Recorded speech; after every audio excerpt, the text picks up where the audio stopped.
পারিবারিক কবরস্থান থেকে ভোলার দৌলতখানে 2 নারীর লাশ চুরি করে নিয়ে যাওয়ার ঘটনা ঘটেছে। এ ঘটনায় জেলা জুড়ে চাঞ্চল্য সৃষ্টি হয়েছে। শনিবার দিবাগত মধ্যরাতে উপজেলার উত্তর জয়নগর ইউনিয়নের মধ্য জয়নগর গ্রামের আলহাজ মকবুল মিয়া বাড়ির পারিবারিক কবরস্থানে এ ঘটনা ঘটে। এ নিয়ে যেমন চাঞ্চল্য, ঠিক তেমনই জনমনে সৃষ্টি হয়েছে আতঙ্ক।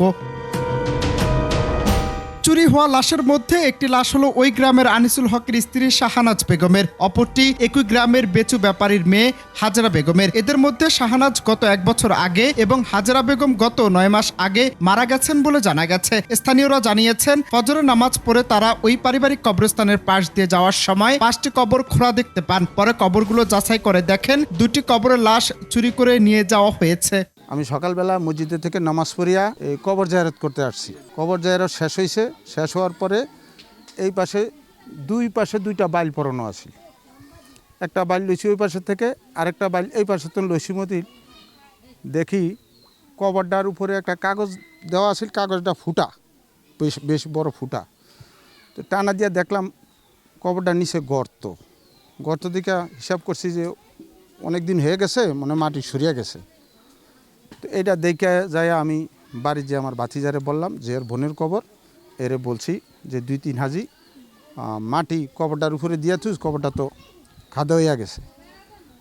এরপরে আমি বাড়ির দিকে চলিয়া গেছি। চলিয়া যাওয়ার পরে বাড়ির থেকে বলিয়া টলিয়া মেয়ারহাট গেছি, হেন তেন দৌলত খা গেছিলাম। দৌলত খা আমার কাছে ফোন দিছে। দৌলত খা ফোন দিয়া বলে যে আমাকে কবরস্থানের লাশ 3টা লাশ উঠে লিয়ে গেছে। তখন আয়াদি তাদা মানুষজন দেখি কি 3টা লাশের 2টা নিয়ে গেছে, ওইটা কিন্তু নিয়ে গেছে। আর এই যে এই পাশের কবরে যেটা করছে হেডও নিয়ে গেছে। এটা নিতে পারে নয়, এটা পরে আমরা চেক করিয়া দেখি যে এটা লাশ রয়ে গেছে। মোট 5টা করছিল, ওদিন অল্প অল্প গর্ত করছে, ওই ছোটো মোট 3টা লাশেরই সমস্যা করছে বেশি। 2টা লইয়া গেছে আর একটা নিতে পারেনি। সকালে বাইর থেকে যখন বাইরেছি তখন খবর পেলাম যে এলাকায় 4-5টা কবর খোলা হয়ে গেছে। তখন আইসি দেখতেছি যে অনেক লোক সংখ্যা।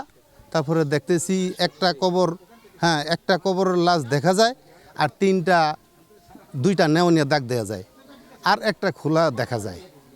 দেখিয়া এইটা অনেকটা একটা দুঃখ প্রকাশ করলাম যে এই কাজ আমার জীবনে শুনি নেই। দুটোটাই মহিলা। খবরটা আরও 1 বছরের বেশি। একটা হচ্ছে 6-7 মাস, আর একটা হচ্ছে 1 বছর আগের। আমাদের এলাকার কবরগুলোর লাশ লয়ে গেছে, মেরামতের কাজ চলতে আছে, সম্পূর্ণ কাজগুলো করতে আছে।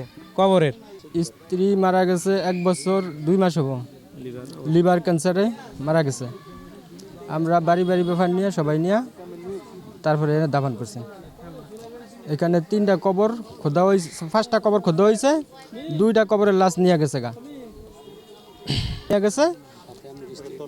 তত্ত্ব হয় না। আমার স্ত্রীর লাশটাও নিয়ে গেছে। ঘটনায় দৌলতখান থানার ভারপ্রাপ্ত কর্মকর্তা ওসি মোহাম্মদ জিল্লুর রহমান জানিয়েছেন, কবর থেকে লাশ চুরি হওয়ার ঘটনাটি শুনে পুলিশ টিম পাঠানো হয়েছে। ঘটনার সঙ্গে জড়িতদের তদন্তপূর্বক ব্যবস্থা নিয়ে আইনের আওতায় আনা হবে বলেও নিশ্চিত করেন পুলিশের এই কর্মকর্তা। এই ঘটনার সংবাদ থানায় আসার পর আমি তাৎক্ষণিক ঘটনাস্থলে অফিসার এবং ফোর্স প্রেরণ করি। তারা ঘটনাস্থলে পরিদর্শন করেছে। এই সংক্রান্তে ভুক্তভোগী পরিবার থেকে কোনো অভিযোগ পাওয়া যায়নি। অভিযোগ পাওয়া গেলে তদন্তাধীন আইনগত ব্যবস্থা গ্রহণ করা হবে। এভাবে কবরস্থান থেকে মানব কঙ্কাল চুরির ঘটনা দেশে এই প্রথম নয়। এর আগে বিভিন্ন সময় বিভিন্ন জেলায় কঙ্কাল চুরির ঘটনা ঘটেছে। যারা এগুলো চুরি করছে তারা মূলত এগুলো চড়া মূল্যে বিক্রি করার উদ্দেশ্যেই এমনটা করে থাকে। মৃত মানুষের কঙ্কাল চুরি করে বিক্রি করাও জঘন্যতম অপরাধ। হাদিস শরীফে ইরশাদ হয়েছে, রাসূলুল্লাহ সাল্লাল্লাহু আলাইহি ওয়াসাল্লাম বলেছেন, মৃত ব্যক্তির হাড় ভাঙা যেন তার জীবিতকালে হাড় ভাঙার মতোই। অতএব এটি একটি জঘন্যতম অপরাধ। Ananta Hasan Masud, Bangla TV news desk.